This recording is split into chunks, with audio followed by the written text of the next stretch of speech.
1990년대에 서울대학의 한 그 교수가 이런 논문을 썼어요. 한국 사회의 리더십의 자리에 있는 사람들의 성향 분석을 했더니 두 종류가 나오더래요. 하나는 사관학교 출신들이래요. 그러니까 사관학교는 리더십을 가르칩니다. 그래서 우리는 강제고 소령 이야기도 듣고 여러 가지 얘기를 듣지 않습니까? 부활을 위해서 자기 몸을 던질 줄 알고. 그런데 또 하나 리더십을 가르친 또 하나의 그룹이 있는데 그게 교회랍니다. 그래서 리더십의 분포를 조사해 보니까 두 그룹이 하나는 사관학교 출신, 하나는 개신교회에 나가는 사람들이었다고 그래요. 90년대까지만 해도 한국 기독교가 상당히 많은 영향력을 세상에 미쳤다는 뜻이고, 신앙을 가진 사람들이 이 세상의 중요한 요직에 이미 많이 있었다는 뜻입니다. 근데 교회 교육도 어느 순간서부터 너무 약화가 되면서 우리 아이들이 교회를 통해서 자신의 어떤 미래를 또는 리더십을 배우는 그런 기회가 많지 않았습니다. 최소한의 종교 교육으로 머물러 버리는 그런 경향들을 가지고 있었다는 말이죠. 여러분 지금 우리가 월드컵을 치르면서 똑같은 팀인데 그 선수들 데리고 한 잘 준비된 지도자와 또는 그 그룹이, 물론 히딩크만 부른 건 아닙니다. 그 당시에 히딩크가 데리고 코치 그룹이 있었어요. 피지컬 닥터도 있었고 여러 코치들, 또 한국에서 뽑힌 또 한국 코치들, 이렇게 연합을 해서 팀이 돼서 그 똑같은 선수들을 선발해서 2년 동안 합숙 훈련을 하죠. 사실 처음에 월드컵을 유치했을 때 아무도 우리나라가 16강을 넘어 4강까지 간다는 생각을 해본 사람은 없습니다. 망신만 당하지 말자. 월드컵 개최국 치고 16강 못 간 팀 나라가 없는데 우리나라가 그 첫 번째가 되는 건 너무 창피하다. 그래서 축구협회가 온 총력을 다해서 그 당시 최고의 대우를 하고 지도자들 데리고 온 거죠. 근데 그 지도자가 맡아서 2년을 조련하니까 그 뻥축구만 하던 그 한국이 세계 4강까지 가는 거죠. 벌써 선수 선발서부터 다 갔다는 거예요. 그동안에는 연대 나왔냐 고대 나왔냐 이것 때문에 선발이 되느냐 안 되느냐가 결정이 되는 소위 학연, 지연 이런 데다 이끈 소위 줄서기, 여기에 맞춰서 선수를 선발하던 제도를 외국인 네덜란드 사람이 와서는 그런 거 없거든요. 정확하게 실력을 가지고 평가하고 그리고 2년 동안 체계적인 훈련을 해요. 1년 동안은 공 한 번 제대로 다루지 못하게 했대요. 맨날 뛰기만 했대요. 2년의 시간이 있었는데 1년을 체력 훈련만 했다는 거예요. 선수들도 불만이 많았고 연습 경기만 하면 지는 거예요. 왜냐하면 체계적인 전술 훈련이나 공 다루는 기술을 안 가르쳤다는 거예요. 세계적인 선수들하고 붙으려면 우리나라가 체격적으로 작아서 체력이라도 뛰어나야 걔네들하고 붙을 수 있다는 걸 히딩크가 고집스럽게 1년을 고집해서 체력을 키웁니다. 나중에 월드컵 자세히 보신 분은 아시지만 유럽의 그 세계적인 선수가 우리나라 그 수비수한테 묶여가지고요. 나중에 짜증을 내요. 하도 철거머리처럼 붙어가지고 쫓아다니니까. 그건 체력이 안 되면 그렇게 못 쫓아다닙니다. 그래서 여러분 5개월인가 남겨놨을 때 우리나라가 평가전 하면서 보통 5대 0으로 졌어요. 그래서 히딩크 별명이 5대 0 감독이 됩니다. 영국, 프랑스 이런 팀들이 왔는데 주전 다 빠지고 왔는데도 5대 0으로 졌죠. 근데 50일 남겨놓고 우리가 그 5대 0으로 졌던 팀을 이기죠. 또는 비기든지. 그때 히딩크는 이런 인터뷰를 했어요. 이제 50% 완성됐다. 앞으로 남은 50일 동안 1%씩 올려서 첫 경기를 하는 폴란드전에서 우리가 100%의 기량 가지고 폴란드를 이긴다. 솔직히 저는 안 믿었습니다. 저렇게 말은 하는 거지 안 믿었어요. 그날 2대 0으로 이겼죠. 그것도 경기를 원사이드하게 지배하면서 2대 0으로 이겼어요. 폴란드는 동유럽에 굉장히 강합니다. 축구에. 그 팀을 2대 0으로 이기는 걸 보고도 에이 설마 16강을 하겠나? 미국한테 1대2를 비겼죠.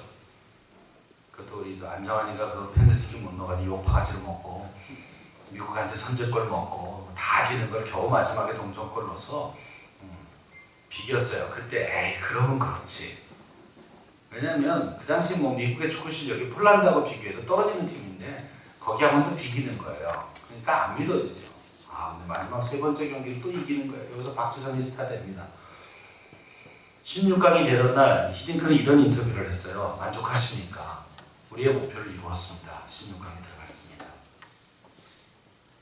근데 그때 히딩크가 아주 유명한 말이 있죠. 혹시 기억합니까? 배고파. 예, 맞아요. 난 아직도 목마르다. 난 아직도 배고프다. 놀라운 일 아닙니까? 그 정도면 만족해도 돼요. 왜? 우리나라가 16강만 넘어가면 욕 안 먹을 만큼 한 거예요. 근데 아직 배고프고 목마르대요. 우리 그냥 저는 웃었습니다. 말이 잘하는구나 저 사람. 근데 이기고 이기는데 와, 스페인을 이기고 이탈리아를 이기는데 뭐 여러분들 그때는 단군 하셨죠? 네. 아마 단군 이래로 한국이 이렇게 하나 된 적이 있었나 싶어요. 제가 그 당시에 정릉 쪽에 살았는데 내부순환도로가 이렇게 지나가는 그 옆에 아파트라 와, 밤에 한숨도 못 잤습니다. 그 내부순환을 지나가는 차들이 다 경적을 울리고 가는 거예요. 어떤 경적을 울렸을까요? 빵빵 빵빵 빵. 아무도 짜증내지 않습니다. 그 야밤에 그리고 짱짱거리고 가는데 오히려 그 베란다 창문을 열고 탁 밀고 가죠.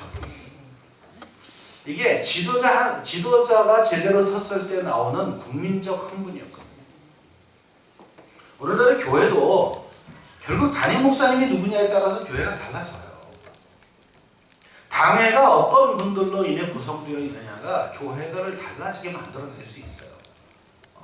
그럼 교회 학교를 움직일 수 있는 건 결국 교사들입니다. 또 한 반이 정말 제대로 신앙교육이 일어나고 아이들이 정말 영적으로 부흥을 일으켜내느냐, 이 부분도 역시 교사의 몫입니다. 성경도 그런 사람들에 의해서 하나님의 역사가 진행됐습니다. 아브라함도 그랬고 드보라, 다윗, 베드로, 바울 이런 모든 사람들이 하나님의 그 사명을 위해서 잘 준비된 그런 리더들이었다는 사실입니다. 예수도 오셔서 제자를 선발하고 바로 일을 시키지 않았습니다. 3년을 데리고 다니면서 하나 보고 배우게 만들어요. 그것도 모자라서 십자가와 부활을 경험시켰고요. 그리고 마지막에 승천하시면서 뭐라 그러시냐면 너희는 이제 가서 사역해라 이렇게 말을 안 하시고 예루살렘을 떠나지 말고 약속하신 성령을 기다려라. 너희는 몇 날이 못 되어 성령을 선물로 받을 것이다. 그 성령이 너희에게 임하시면 너희가 권능을 받을 것이고 예루살렘과 온 유대와 사마리아와 땅끝까지 가서 복음의 증인이 될 것이다. 아니 그들이 예수가 직접 24시간을 동행하며 3년을 가르쳤고 그리고 예수의 십자가 사건을 경험했고 예수가 부활하신 걸 경험하고 40일 동안 부활하신 예수님과 함께 그 동고동락을 하는 이런 훈련을 받고도 주님은 바로 사역을 해라 말씀하지 않았습니다. 성령을 기다려라. 위로부터 주시는 그 능력을 힘입어야 그 능력이 있어야만 너희는 가서 복음의 증인이 될 거다. 결국 훈련 없이는 제자가 되지 않는 것이고 제자가 되지 않은 사람이 제자를 만들 수가 없다는 말입니다. 한국교회 교회학교의 가장 큰 문제 중에 하나가 교사 훈련이 제대로 안 되고 있다. 물론 교회 입장은 이렇습니다. 그나마 교사 하려고 하는 사람들 별로 없는데 그렇게 막 훈련을 강조하고 하면 누가 교사를 하겠냐는 거예요. 저는 그렇게 믿지 않습니다. 제대로 훈련하고 교사를 제대로 관리해주면 오히려 진짜 하고 싶은 사람들이 교사를 합니다. 엉터리들을 대충 놔두기 때문에 같이 물이 흐려져서 하향 평준화가 되는, 그래서 이까짓것 해서 무엇 하나라고 하는 이런 생각이 결국 진짜 하고 싶은 사람들을 현장에 있지 못하게 만드는 경향으로 간다는 거예요. 케인즈가 했던 유명한 경제 이론이 있습니다. 악화가 야마를 구축한다. 가짜 돈이 시중에 돌기 시작하면 진짜 돈이 사라진대요. 왜? 가짜 취급받을까 봐. 그러니까 진짜 돈을 가진 사람은 이걸 숨겨놔요. 그리고 가짜 돈만 유통이 되는 거예요. 교회 교육을 그냥 대충 해도 된다고 생각하는 이 자체가 굉장히 위험한 일입니다. 세상의 교육이 4년제 대학을 전공하고 임용고시를 다 보고 그렇게 뽑아서 방학 때마다 보수교육하고 그렇게 교사들이 열심을 내도 공교육이 무너진다고 하는 게 지금의 이야기입니다. 교육이 그렇게 만만하게 일어나는 게 아니에요. 세상은 그냥 인격과 내지는 지식을 가르치는 교사 역할도 이렇게 전문성 있게 준비해도 안 된다고 지금 현장이 굉장히 고민하고 있거든요. 근데 우리가 하는 교회 교육은 그걸 넘어서서 그 영혼이 변화돼야 돼요. 단순히 성경 지식만 전하는 게 아니고 그 아이의 새 생명이 들어가요. 이거는 세상 교육보다 더 어려운 교육을 우리가 하고 있다는 거예요. 신앙이라고 하는 눈에 보이지 않는 이 개념을 아이들이 받아들이게 하고 그걸 믿게 만드는 작업은 세상에서 영어나 수학을 가르치는 것보다 훨씬 어려운 일입니다. 그러니까 내 안에 예수에 대한 생명이 없는데 어떻게 예수를 그 아이들에게 가르치라고 체험시킬 수가 없습니다. 본인이 기도에 대한 깊은 체험을 못하는데 어떻게 제자들에게 기도를 가르치냐고요. 그건 이거랑 똑같아요. 수영을 못하는 사람이 자기 자식을 수영을 가르치러 가는 것과 똑같습니다. 운전면허가 없는 아버지가 아들 운전 가르치겠다고 차 끌고 나가는 거하고 똑같아요. 둘 다 죽죠. 오늘날의 교육이 그렇습니다. 그러니까 여기 오신 분들은 제가 보기에는 6주를 열심히 나오신 분들은 그만한 생각이 있어 오신 분들이세요. 여러분들이 가서 각 교회에서 이 고집을 부리셔야 합니다. 교사는 훈련된 다음을 시키는 겁니다. 시켜놓으면 알아서 하겠지. 천만에 두 가지를 잘해야 돼요. 하나는 우리가 가르쳐야 될 교육의 내용이 성경에 대한 정통성이 있어야 돼요. 전문성. 또 하나는 이 성경을 아이들에게 전달하기 위한 교육적 기술. 이 두 개가 다 준비가 되어야 교육이 일어나는데 그거 앞서서 또 하나가 필요해요. 나는 정말 예수 그리스도를 믿고 그 믿음대로 살고 있느냐라고 하는. 솔직하게 얘기해 보십시오. 제가 다이어트 제품 팔러 다니면 사시겠습니까? 사시겠어요? 안 사실걸요? 니나 먹어라.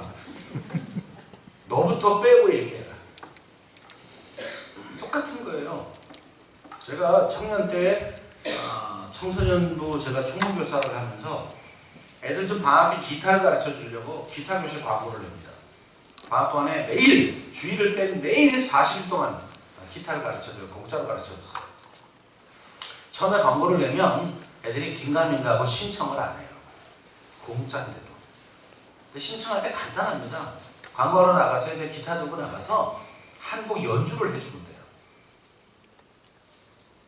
연주를 하나 멋있게 해주고 자 광고 이렇게 해요. 이번 기타 교실에 와서 40일 뒤에 너희들도 이렇게 연주할 수 있다. 그날 정말 찹니다. 탁구 교실도 열었어요. 광고 입으로 아무리 해도 소용이 없어요. 탁구대 하나 갖다 놓고 치는 걸 보여주면 돼요. 멋지게 랠리가 이어지는 걸 한번 보고 뭐 드라이브 치고 커트로 받아 넘기고 막 이런 걸 한번 쫙 보여주고 이번에 탁구 교실 오면 너희도 이렇게 칠 수 있다. 다 들어옵니다. 왜? 가르치는 자를 봤어요. 아, 진짜 저렇게 되는구나. 와. 교육은 가장 좋은 방법이 이미테이션 하는 거예요. 모방하는 거예요. 정말 깊은 기도를 하고 있는 선생님을 만나면 아이들은 그 선생님을 보면서 기도를 배우기 시작해요. 우리 교단에 저 광장교회 담임하시는 오성춘 교수님이 예전에는 이제 장신대 교수님이셨어요. 상담학을 가르치셨던 교수님이셨습니다. 실천신학을 가르치고. 그분이 교육 시간에 이런 얘기를 하셨어요. 자기는 제주도 출신인데 주일학교 때 생각을 하면 본과 시간에 뭘 배웠는지 생각이 안 난다. 그런데 그때는 놀이도 별로 없고 그래서 주일 아침만 되면 교회 마당에서 노는 재미로 또 먼저 달려가서 그 종을 먼저 치는 재미로 그렇게 교회를 뛰어간다. 때마다 보이는 장면이 있었대요. 자기 딸이 일찍 왔다고 뛰어가는데 가보면 늘 선생님들이 그 예배당 바닥에 다 이렇게 막 그냥 거적대기 같은 거 깔아놓은 그 예배당 바닥에 무릎을 꿇고 자기 이름을 부르며 울며 기도하고 계셨다는 거예요. 그래서 막 떠들고 들어가다가 그 장면을 보면 자기들끼리 그랬대요. 조용히 하자고. 선생님들 기도하신다.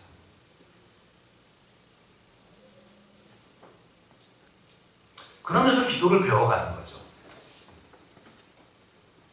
그렇다면 우리가 공과 시간에 그 짧은 시간에 얼마나 유창하게 얼마나 많은 지식을 전달하느냐보다 중요한 건 우리가 그렇게 믿음으로 먼저 살며 보여주고 있느냐라고 하는 거예요. 교육은 이게 핵심입니다. 우리가 변화되는 게 중요해요. 학생을 변화시키는 건 그 다음 단계예요.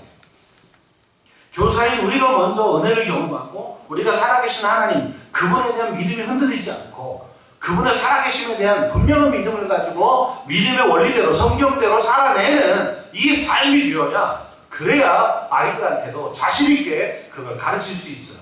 성경이 그렇게 말하더라가 아니라 내가 살아왔더니 정말 그렇더라. 이게 신앙이죠.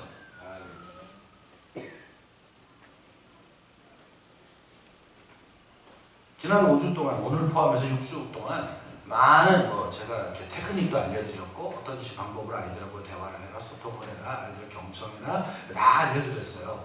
이걸 활용하시는 거 굉장히 중요합니다. 그런데 내 하트, 내 마음의 중심에 아이들을 향한 깊은 사랑이 없이 또 하나님이 나를 향한 그 깊은 사랑의 체험 없이 아이들한테 이 테크닉만 가지고 아이들을 만날 때 아이들은 금방 느껴요. 말장난하고 있구나. 놀랍게도 그 어린애들이 영적인 생명들입니다. 느껴집니다. 하나님께서는 그렇게 훈련시키신 다음에 일꾼들을 사용하셨습니다. 아브라함은 75세에 부름받았어요. 나중에 자기 아들 이삭을 모리아 산에 제물로 바칠 때까지 거의 40년을 훈련된 다음에 창세기 22장에 아들을 제물로 바치려고 모리아 산에 올라가서 거기서 제물을 드리다가 하나님의 음성을 듣고 그때 하나님이 너는 내 친구다. 그리고 하나님이 완전히 그를 인정하세요. 40년 걸렸습니다. 모세라는 한 사람 출애굽의 영웅을 만들기 위해서 하나님은 80년 동안 모세를 찾아다니세요. 왕궁에서 훈련하시고 광야에서 훈련하시고 모세는 몰랐죠. 왜 인생이 이렇게 기구한가 싶죠. 그러나 그건 하나님의 훈련의 과정이었습니다. 그 바로를 이겨내려면 왕궁에서 그들과 같은 교육을 경험했어야 됐어요. 그리고 이 백성을 끌고 가나안 향해 가려면 광야를 거쳐가야 되는데 그 광야를 지도자가 돼서 끌고 가려면 결국 그 광야에 대한 체험이 있어야 돼요. 알고 봤더니 결국 그거였던 거죠. 하나님은 이렇게 북이스라엘이 완전히 타락에 빠져서 바알과 아세라를 섬길 때 하나님이 엘리야라고 하는 한 사람을 불러내서 그리 시내가에 3년 동안 머물게 하고 사르밧 땅에 가서 6개월을 더 머물게 하면서 그의 신앙을 준비시킨 다음에 그리고 18장 1절에 가면 말하죠. 이제 아합에게로 가라. 내가 비를 치면은 내리리라. 사역이 먼저가 아니라 훈련이 먼저고 준비가 먼저예요. 이게 앞으로 우리가 한국교회에서 교회 학교를 제대로 사역해야 될 첫 번째 준비입니다. 지도교육자와 교사와 그리고 학부모 이 세 그룹이 하나님의 부르심에 대해서 온전히 이해하고 우리의 자녀들을 이 세 그룹이 신앙으로 다루어주면 우리 아이는 분명히 신앙으로 자랍니다. 우리가 부모의 입장에서 또는 교사의 입장에서 이 역할들을 잘 담당해 가면 좋겠습니다. 오랫동안 무너졌어요. 한국교회 다음 세대는. 제 분석은 80년대부터 무너졌어요. 그럼 80년대, 90년대, 2000년대, 2010년대 지금 40년째 무너지고 있는 거예요. 한 세대가 무너진 겁니다. 다시 세우려면 그렇게 1년 반짝해서 세워지지 않습니다. 그러나 다시 세울 수 있습니다. 왜냐하면 하나님이 원하기 때문에 그리고 하나님의 능력에는 변함이 없기 때문에 그걸 우리가 함께 믿고 갔으면 좋겠습니다. 그래서 2번 들어가는 말에 2번에 소그룹에는 부름받고 자격을 갖춘 리더들이 필요하다. 두 가지 요소를 이야기했어요. 하나는 부름받고, 이거 다른 말로 하면 소명감입니다. 내가 하나님에 의해서 교사로 부름받았다고 하는 이 소명의식이 분명해야 합니다. 물론 형식은 교회 담임 목사와 또는 교육 목사를 통해서 내가 교사로 임명받았죠. 그러나 이 제도를 통해서 최종적으로 우리가 교사가 되기로 승인하신 분은 하나님이십니다. 그러니 함부로 자리를 떠나지 마십시오. 조금 사정이 어려워졌다고 하나님이 주신 사명을 자꾸 버리지 마십시오. 어쩔 수 없이 중간에 좀 집이 멀리 이사 가더라도 그의 말까지는 꼭 감당하십시오. 좀 교통비가 들더라도. 그 아이들이 얼마나 소중한가를 느끼시면 그렇게 쉽게 포기하시면 안 됩니다. 중간에 교사가 바뀔 때 오는 교육의 혼란은 제법 큽니다. 왜냐하면 아이들이 마음을 여는 것 자체가 쉽지 않은데 이제 겨우 마음을 열었는데 선생님이 바뀌어요. 그럼 아이들이 더 어렵습니다. 교역자들도 너무 자주 바뀌기 때문에 애들이 마음을 열 수가 없어요. 마음을 열어서 좀 친해졌어요. 어려운 얘기 다 했어요. 이제 좀 마음의 소통이 일어났는데 교육자가 바뀌어요. 그러니까 교회마다 이 교육부 지도자를 1년, 2년 만에 막 갈아치우는 거, 이거 이렇게 하시면 안 됩니다. 그건 교육을 안 하겠다는 거예요. 어떻게 교육을 아르바이트생처럼 그런 사람에게 맡겨요? 교육이 세상에 가장 오랫동안 투자해야 열매가 나는 자리예요. 근데 까먹기로 말하면 1년 만에 까먹을 수 있는 게 교육입니다. 세우는 데는 몇 년이 걸리는데요. 까먹는 데는 1년이면 돼요. 지도자 하나 이상한 사람 갖다 놓으면 그대로 무너집니다. 보세요. 교육 지도자 이상한 사람 갖다 놓으면 벌써 교사들이 흔들려요. 안 하고 싶죠. 답답하죠. 교사들이 또 아이 그만두자. 그냥 무너지는 거죠. 그러니까 여기 이제 연배가 좀 많이 드신 분들은 교회 가시면 이제 다들 중직자들이실 텐데 교회가 중직자들이 중요한 결정을 할 때 가장 중요한 결정이 인사입니다. 인사. 교육은 다시 부탁드리는데 그냥 학부, 대학에서 신학을 전공하고 대학원에서 신학을 전공하는 사람 정도로 바뀌면 안 됩니다. 그분들은 지금 인턴들이에요. 이제 배우는 분들이세요. 그분들은 전문가 밑에서 인턴으로 배워야 되는 사람들이지 이분이 최종적인 지도자 역할을 하게 구조를 만들면 안 됩니다. 재정이 더 들더라도 준비된 사람이 와야 됩니다. 그래야 교사인 여러분도 그 밑에서 재밌게 동역을 할 수가 있어요. 근데 한 부서에 교사 경력 10년, 20년 된 분이 보면 완전히 초짜 전도사 밑에서 해야 돼요. 그러면 그분들이 답답하세요. 근데 교육자니까 함부로 대할 수는 없고 뭘 말하면 잘 들어지지도 않고. 저도 교사 시절에 이 고통이 있었거든요. 이제 10년, 1학년짜리 전도사가 왔는데 교사인 나보다도 못해요. 죄송한 얘기인데 나보다도 설교도 못해요. 신학을 배워보지도 않아 나보다도 못해요. 그럼 지도자가 그렇게 되면 안 되잖아요. 좀 이따 제가 영적 지도자에 대한 얘기를 할 텐데 지도자는 이미 그 길을 가본 사람이어야 해요. 이제 첫걸음을 내딛는 사람은 지도자의 자격이 없다고요. 이게 한국교회 안에 어느새부터 다 자리 잡고 있어요. 어른들 대상으로 하는 사역에 다 전문 목사가 앉아있고 애들 대상으로 하는 거는 무조건 젊은 사람이 해야만 애들이 좋아할 거다. 천만에요. 나이가 들어도 젊은 감각이면 돼요. 젊은데 아주 고리타분한 애들도 많아요. 나이 문제가 아니에요. 의식의 문제고 아이들 다루는 전문성의 문제죠. 이 부분에 대해서 여러분 참여한 교회들이 많은 고민들을 하셔야 돼요. 정말 다음 세대를 교회가 살려낼 마음이라면. 그 다음에 부름받은 이 소명의식을 넘어서서 자격을 갖춘 리더예요. 사역의 전문성입니다. 유치부 전도사 그러면 유치부 교사, 유치부 전도사 이러면 유치부 애들 앞에 딱 가면 애들 갖고 놀아야죠. 그 선생님이 그 지도자 앞에 딱 나타나면 애들이 그냥 좋아가지고 헬레하게 만들어내야죠.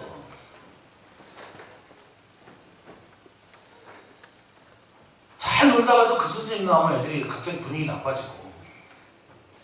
아니거든요. 오래 했다는 건 실력이 아니에요. 아니 중등부 고등부 교사고 전도사하고 목사면 아니 청소년 애들 앞에 딱 가면 그냥 애들 앞에서 막 반짝반짝 해야죠. 애들이 와 눈이 띄지 못하게. 그게 너무 좋아서 주일이 기다려지게 만들어야 진짜죠. 그렇게 나를 만들어 가도록 노력을 하는 게 그게 헌신이죠. 헌신 예배 한 번 했다고 헌신이 된 게 아니에요. 헌신은 하나님이 나를 세워놓은 그 자리에 그 역할을 가장 잘할 수 있도록 나를 바꿔내는 게 헌신이에요.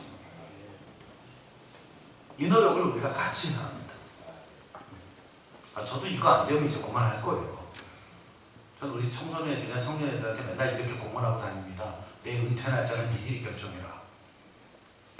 내가 어느 날 설교를 니네들한테 설교를 하다가 웃기려고 농담을 던졌는데 니네가 한 명도 안 웃으면 그날 은퇴한다. 왜? 소통이 안 되니까. 내가 애들을 웃기려고 마음먹고 던졌으면 웃어야죠. 근데 못 웃겼어. 그러면 안 맞는 거예요.